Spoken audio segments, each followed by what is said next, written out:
उत्तराखंड दिन भर में आप सभी का स्वागत है। आपके साथ मैं हूं कुसुम राणा। सबसे पहले नजर डालते हैं आज की हेडलाइंस पर। गुड गवर्नेंस को लेकर मुख्यमंत्री पुष्कर सिंह धामी ने अधिकारियों के साथ की बैठक। शिकायतों की पेंडेंसी कम करने के लिए जवाबदेही तय करने के दिए निर्देश। चंपावत उपचुनाव में कांग्रेस प्रत्याशी निर्मला घैतोड़ी ने किया नामांकन। कांग्रेस प्रदेश अध्यक्ष और नेता प्रतिपक्ष रहे मौजूद। कांग्रेस पूर्व प्रदेश अध्यक्ष प्रीतम सिंह ने पर्यटन मंत्री सतपाल महाराज पर कसा तंज। कहा कि गलत है कि वे अंतर्राष्ट्रीय पर्यटन मंत्री हैं। चारधाम यात्रा पर श्रद्धालुओं के लिए रजिस्ट्रेशन हुआ अनिवार्य। दर्शन का समय तय होने पर ही कर सकेंगे दर्शन। बढ़ती भीड़ को देखकर लिया गया ये फैसला।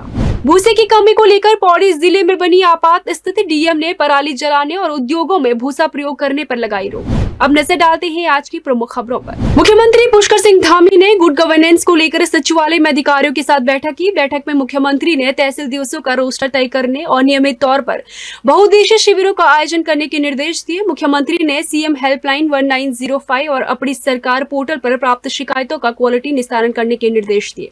साथ ही शिकायतों की पेंडेंसी पर अधिकारियों की जवाबदेही तय करने के भी निर्देश दिए। चंपावत विधानसभा उपचुनाव के लिए कांग्रेस प्रत्याशी निर्मला घैतोड़ी ने आज अपना नामांकन पत्र दाखिल कर लिया है। नामांकन में उनके प्रस्तावक पूर्व विधायक हेमेश खरकवाल, आशा देवी और विमल पांडे रहे। निर्मला घैतोड़ी को कांग्रेस पार्टी ने मुख्यमंत्री पुष्कर सिंह धामी के खिलाफ चुनावी मैदान में उतारा है। अब तक भाजपा, कांग्रेस के अलावा समाजवादी पार्टी ने उपचुनाव के लिए नामांकन पत्र दाखिल किया है। कांग्रेस पार्टी के नामांकन के मौके पर प्रदेश अध्यक्ष करण मारा, नेता प्रतिपक्ष यशपाल आर्य, हल्द्वानी विधायक सुमित हरदेश, लोहाघाट विधायक खुशहाल सिंह अधिकारी मौजूद रहे। आप नामांकन किया है और लड़ेंगे बड़ी जोश खरोश से। हमारे कार्यकर्ताओं में उत्साह है। ऐसा है, हम लोग इलेक्शन लड़ेंगे तो सादगी से ही लड़ेंगे, क्योंकि आपको मालूम है एक तरफ कुबेर खड़े हैं, दूसरी तरफ हम जनता के सेवक हैं। और ऐसा मुझे पूरा विश्वास है कि जनता ने मुझे भरोसा दिया, विश्वास है कि मैं जीतूंगी। चंपावत उपचुनाव को लेकर कांग्रेस ने बीजेपी और मुख्यमंत्री पर आचार संहिता उल्लंघन करने का आरोप लगाया है। इसको लेकर आज कांग्रेस के एक प्रतिनिधि मंडल ने मुख्य निर्वाचन अधिकारी सौजन्य से मुलाकात की और उन्हें ज्ञापन सौंपा। कांग्रेस ने आचार संहिता का उल्लंघन करने वालों के खिलाफ कार्रवाई करने की भी मांग की। इस मौके पर कांग्रेस के महामंत्री विजय सारस्वत ने बीजेपी पर सरकारी मशीनरी का गलत इस्तेमाल कर चुनाव को प्रभावित करने का भी आरोप लगाया। प्रदेश में चूंकि चुनाव चल रहा है, चंपावत में सारी अफसरशाही जो है सरकार के सामने नतमस्तक कहिए या प्रभावहीन है। अभी परसों नोडल अधिकारी की जब यहाँ पे इन्होंने उनको ऑर्डर करके भेजा तो दसोरी जी ने ठीक कहा कि आपने उनको तो हटा दिया, लेकिन जिन व्यक्ति ने वो ऑर्डर किए थे उनके खिलाफ क्या कार्रवाई की? अब आप दुपट्टा पहन के भी प्रदेश को दिखाना चाहते हैं कि ना आप संविधान को मानेंगे ना आचार संहिता को मानेंगे। तो हम अब दिल्ली जाएंगे चुनाव के पास केंद्रीय। कांग्रेस के पूर्व प्रदेश अध्यक्ष प्रीतम सिंह ने पर्यटन मंत्री सतपाल महाराज पर सवाल उठाए। उन्होंने कहा कि पर्यटन मंत्री को उत्तराखंड पर्यटन से कोई वास्ता नहीं है। प्रीतम सिंह ने सतपाल महाराज पर कटाक्ष करते हुए कहा कि ऐसा लग रहा है कि वो अंतर्राष्ट्रीय पर्यटन मंत्री है। प्रीतम ने आगे कहा कि उत्तराखंड में रहते हुए भी वे ऐसे बयान देते हैं कि दुनिया के देशों में पर्यटन की ऐसी स्थिति है या वैसी स्थिति है। साथ ही प्रीतम सिंह ने सतपाल महाराज को नसीहत देते हुए कहा कि उत्तराखंड की परिस्थितियों के अनुरूप पर्यटन को आगे बढ़ाने का काम करे। मैं कहूँ अंतर्राष्ट्रीय जो है पर्यटन मंत्री हैं, जब वो पर्यटन मंत्री के रूप में उत्तराखंड में भी रहते हैं तो कभी आपने उत्तराखंड की बात उनके मुंह से सुनी? वो तो तब भी जो है कहते हैं कि फलाने देश में ऐसी व्यवस्था है, फलाने देश में ऐसी व्यवस्था रहे। मंत्री जी उत्तराखंड की बात कीजिए और उत्तराखंड की जो स्थितियां हैं उसके अनुरूप जो है पर्यटन को आगे बढ़ाने का आप काम करें। तो पर्यटन मंत्री को तो कोई सरोकार नहीं है। कैबिनेट मंत्री प्रेमचंद अग्रवाल ने भू संपदा नियामक प्राधिकरण कार्यों की समीक्षा बैठक की। बैठक में भू संपदा नियामक प्राधिकरण की गतिविधियों के विस्तार से चर्चा की गई। बैठक में मंत्री प्रेमचंद अग्रवाल ने रेरा में डिजिटल रजिस्ट्रेशन व्यवस्था बनाने के निर्देश दिए। साथ ही उन्होंने अवैध निर्माण पर सख्त कार्रवाई करने के भी निर्देश दिए। ये रेरा जो हमारा भू संपदा नियामक प्राधिकरण जिसे बोलते हैं, उसकी आज मैंने बैठक ली और जिसमें जो रेरा में पंजीकरण कराने की व्यवस्था है 30 दिन की है। तो आज ये जानकारी ली कितने रजिस्ट्रेशन अभी तक हमारे पेंडिंग हैं, किन कारणों से पेंडिंग है, क्या उनके लिए आपने आपत्ति लगाई और जो प्रावधान 30 दिन का है तो उसमें कितने केस हमने फाइनल किए। चंपावत उपचुनाव के लिए बीजेपी ने अपने स्टार प्रचारकों की सूची जारी कर दी है। इस सूची में जहां एक और उत्तर प्रदेश के मुख्यमंत्री योगी आदित्यनाथ, केंद्रीय मंत्री स्मृति ईरानी, अनुराग ठाकुर को सूची में शामिल किया गया, वहीं दूसरी ओर उत्तराखंड के सभी पूर्व मुख्यमंत्री, धामी सरकार के सभी सहयोगी मंत्री, राज्यसभा और लोकसभा सदस्यों समेत 40 लोगों की सूची जारी की गई। बीजेपी प्रदेश प्रवक्ता विपिन कैंथुला ने बताया कि जैसे जैसे इन स्टार प्रचारकों का समय और तिथि तय होगी, उसके अनुसार चुनाव आयोग में समय लेकर विधानसभा चंपावत विधानसभा में कराई जाएगी। ये लोकतंत्र और लोकतंत्र में हर पार्टी को चुनाव लड़ने का अधिकार है, लेकिन उत्तराखंड की जनता ने जिस प्रकार से प्रदेश में प्रचंड बहुमत की सरकार एक बार फिर से सारे इतिहास बदलते हुए भारतीय जनता पार्टी को दोबारा से इस देश के अंदर सत्ता में वापस लेके आई है, मैं ये कह सकता हूँ कि पुष्कर सिंह धामी जी बहुत बड़ी प्रचंड जीत के साथ, बहुत बड़े अंतर के साथ चंपावत चुनाव जीतने जा रहे हैं। पौड़ी जिले में भूसे की कमी को लेकर आपात स्थिति बन गई है। गेहूं के भूसे की कमी के साथ ही अवैध रूप से भूसे का भंडारण के चलते भूसे की आपूर्ति नहीं हो पा रही है, जिससे पशुपालकों के लिए बड़ी समस्या खड़ी हो रही है। इस समस्या से निपटने के लिए डीएम पौड़ी ने अधिकारियों को निर्देश दे दिए हैं। डीएम ने सभी पशुपालकों से मवेशियों को घर पर ही रखने की अपील की है। जिले के ईंट भट्टों और अन्य उद्योगों में भूसे के इस्तेमाल पर रोक लगा दी गई है। साथ ही डीएम ने जिले में पराली जलाने पर भी रोक लगाई है।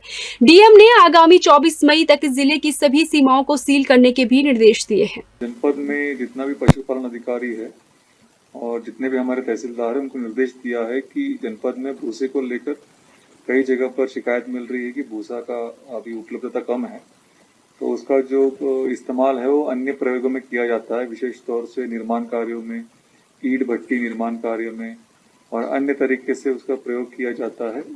वर्तमान में क्योंकि पशुओं के चारे की समस्या उत्पन्न ना हो, इसलिए उस पर प्रतिबंध लगाया जा रहा है अगले 15 दिवस के लिए।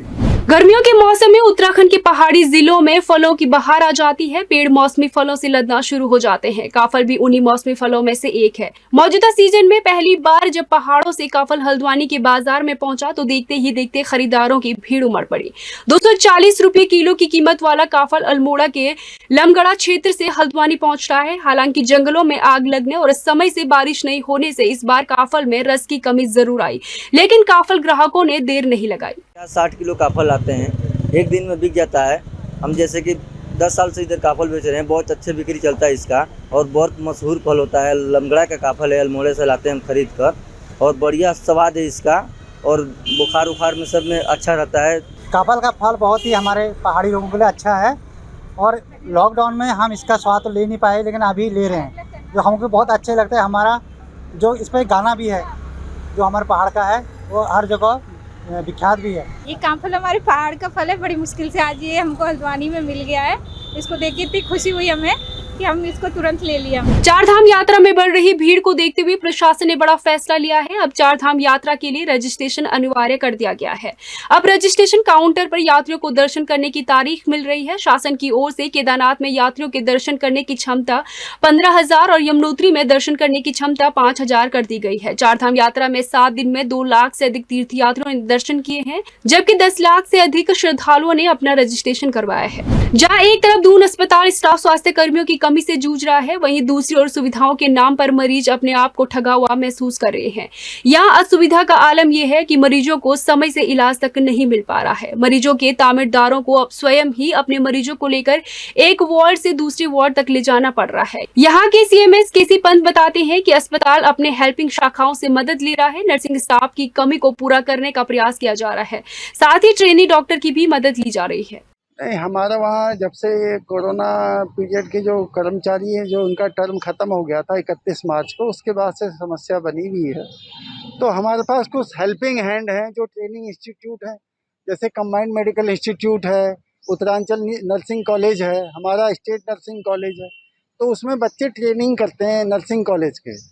तो हमने उनसे अनुरोध किया कि भाई जो सीनियर स्टाफ है, जो 3rd year 4th year MSc BSc nursing वाले हैं, उनको आप हमारे वहाँ भेजिए। नर्सिंग की ट्रेनिंग एक किस्म से हो जाती है और हमें भी मदद मिल रही है। पौड़ी में अब हैंडपंपों की स्थिति में सुधार लाने की कवायद शुरू होने जा रही है। इस योजना को पायलट प्रोजेक्ट के तहत रखा गया है। आने वाले दिनों में पौड़ी के हैंडपंपों पर पूरे साल पानी रहेगा। इससे Swami Ram Himalayan university Jolly Grant, MT university Noida समेत वन विभाग के कई विशेषज्ञ हैंडपंपों को पुनः रिचार्ज करने में जुट गए हैं। इस प्रोजेक्ट में 13 हैंडपंपों को रिचार्ज करने के लिए कार्य किया जाना है। जो भी हमारे सोर्स हैं, चाहे वो हमारा स्प्रिंग हो, गधेरा हो, नदी हो या अंडरग्राउंड वाटर हो, सिर्फ हम लोग उसको यूज में ले आ रहे हैं। उसके रिचार्ज के लिए हम लोग नहीं सोच रहे थे। और अभी जब हम लोग इसको सिर्फ कंटिन्यूअस यूज करते रहेंगे तो निश्चित रूप से एक दिन ऐसी भी स्थिति आ सकती है जो कि सोर्स में पानी कम हो जाएगा। तो अभी हम लोगों ने जो भी निष्प्रयोज हैंडपम्प थे जो ड्राई हो चुके हैं, और उसके लिए हम लोग रिचार्ज के लिए अपना एक कार्यक्रम कर रहे हैं, जिसमें एमटी यूनिवर्सिटी के थ्रू हमारे जो काफ़ी सीनियर्स लोग हैं वो भी इसमें जुड़े हुए हैं, और उनके मार्गदर्शन में हम लोग इस कार्यक्रम को आगे बढ़ा रहे हैं। प्रदेश भर में अपात्र राशन कार्ड धारकों को राशन कार्ड सरेंडर करवाने की मुहिम अब रंग ला रही है। थराली विकास खंड में अब तक कुल 17 अपात्र कार्ड धारकों ने अपने राशन कार्ड पूर्ति निरीक्षक कार्यालय में जमा करवाए हैं, जिनमें प्राथमिक खाद्य सुरक्षा के अंतर्गत 10 कार्ड, अंत्योदय योजना में 3 और राज्य खाद्य सुरक्षा योजना में 4 कार्ड धारकों ने अपने कार्ड सरेंडर करवाए हैं। इन कार्ड धारकों में एक अध्यापक तो दूसरे प्रवक्ता बताए जा रहे हैं। जैसा ऑर्डर आया है उसके हिसाब से अभी तक 17 लोगों ने अपने राशन कार्ड तीनों योजनाओं में जमा किए हैं, और अभी मई का समय दिया है। मई में जितने भी कार्ड जमा हो जाएंगे, जितने भी अपात्र हट जाएंगे, उसके बाद जून में फिर कार्रवाई का बताया गया है। तो उसमें कार्रवाई यही है कि नगरीय क्षेत्रों में तो हम देखेंगे कि बैठक करके सभासदों और राशन डीलरों, ये गणमान्य व्यक्तियों का सहयोग लेके नगरीय क्षेत्रों में ऐसे हटाया जाएगा, और ग्रामीण क्षेत्रों में ब्लॉक के द्वारा ग्राम पंचायत विकास अधिकारी प्रधान जी उनके माध्यम से फिर वहां हटाने का काम फिर चलेगा। यदि आप उत्तराखंड राज्य से हैं और अपने क्षेत्र की कोई भी खबर प्रसारित करना चाहते हैं तो हमें वो खबर, उससे संबंधित वीडियो अथवा फोटो हमारे व्हाट्सएप नंबर 9045017701 पर भेज दीजिए। हम आपकी खबर आपके नाम के साथ अवश्य प्रसारित करेंगे। धन्यवाद।